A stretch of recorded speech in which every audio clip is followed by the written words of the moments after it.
बहुत पुरानी बात है। दक्षिण भारत में एक राजा राज्य करता था। राजा का राज्य समुद्र के किनारे था। राजा को भोजन के साथ मछलियां खाने का बहुत शौक था। बिना मछलियों के राजा का भोजन अधूरा रहता था। एक बार की बात है, राजा के राज्य में बहुत तेज तूफान आया, जिसके कारण कोई भी मछुआरा मछली पकड़ने के लिए समुद्र में नहीं जा सका। उस दिन राजा को भोजन में मछलियां नहीं मिली, जिससे राजा बहुत उदास हो गया। राजा ने जब अपने मंत्रियों से इस बारे में पूछा तो उन्होंने बतलाया कि इतने तेज तूफान में समुद्र में मछली पकड़ने जाना अपनी जान पर खेलने के समान है, इसलिए कोई भी मछुआरा समुद्र नहीं जा रहा है। राजा ने घोषणा करवाई कि जो भी समुद्र से ताजी मछलियां लाएगा उसे मुंह मांगा इनाम दिया जाएगा। राजा की घोषणा सुनकर मछुआरों के मन में लालच तो आया, किंतु कोई भी मछुआरा अपनी जान जोखिम में डालने के लिए तैयार नहीं हुआ। उसी राज्य में एक बहुत ही गरीब मछुआरा रहता था। उसे जब राजा की इस घोषणा का पता चला तो अपनी दरिद्रता दूर करने के लिए वह अपनी जान की परवाह किए बगैर समुद्र में उसने जाल फेंका, जिसमें कई बड़ी बड़ी मछलियां फंस गई। मछुआरा मछलियां लेकर राजा के महल पहुंच, किंतु राजा के सैनिकों ने उसे महल में नहीं घुसने दिया।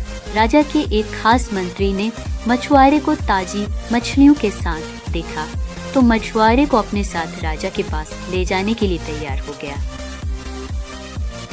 मंत्री जानता था कि राजा मछलियां देखकर बहुत अधिक प्रसन्न होगा और इसके बदले मछुआरे को बहुत सारा धन देगा। इसलिए उसने मछुआरे के समक्ष एक शर्त रखी कि जो भी इनाम मिलेगा उसका आधा हिस्सा मंत्री अपने पास रखेगा।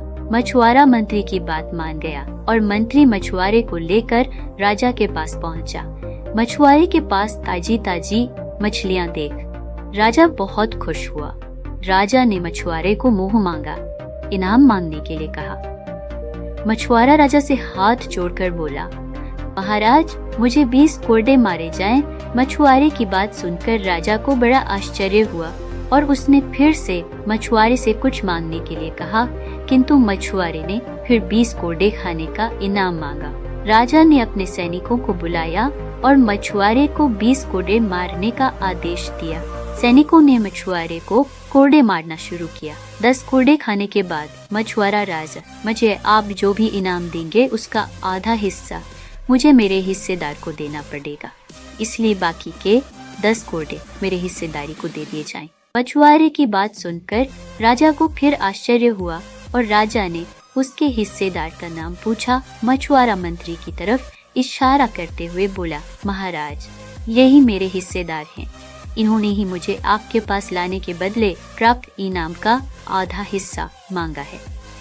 राजा ने मंत्री की ओर देखा तो मंत्री ने शर्म से अपना सर झुका लिया। राजा ने आदेश दिया कि बाकी की 10 कोड़े मछुआरे के हिस्सेदार को मारे जाएं। सैनिकों ने राजा के आदेश पर मंत्री को 10 कोड़े मारे।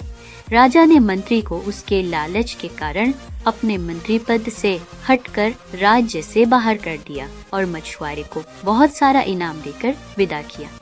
शिक्षा। राजा और लालची मंत्री की कहानी से हमें शिक्षा मिलती है कि लालच में आकर कभी भी किसी को अनावश्यक रूप से परेशान नहीं करना चाहिए।